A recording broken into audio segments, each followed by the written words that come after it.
डोंबिवलीत घराच्या वादातून रक्तरंजित संघर्ष, धारदार चाकू हल्ल्यात तरुणाचा मृत्यू, आरोपी फरार। खंबाळपाडा गाव परिसरात घर बांधकामाच्या वादातून झालेल्या हल्ल्यात प्रताप चौधरी उर्फ बादशहा वयवर्ष 38 याचा मृत्यू झाल्याची धक्कादायक घटना समोर आली आहे। प्रताप यांचा कॅटरिंगचा व्यवसाय होता।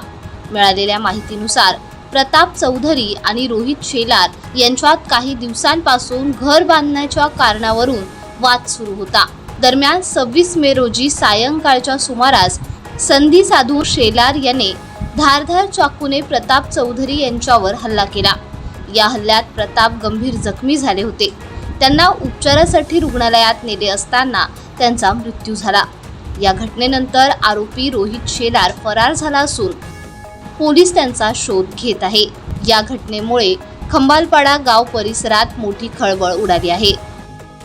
आज रोजी टिळकनगर पोलीस स्टेशन हद्दीतील खंबाळपाडा कंचनगाव या ठिकाणी रोहित शेलार नावाच्या तरुणाने प्रताप चौधरी यांना घराच्या बांधकामाच्या वादावरून जीवे ठार मारलेले आहे। चाकूने भोसकून त्यांना जीवे ठार मारलेले आहे।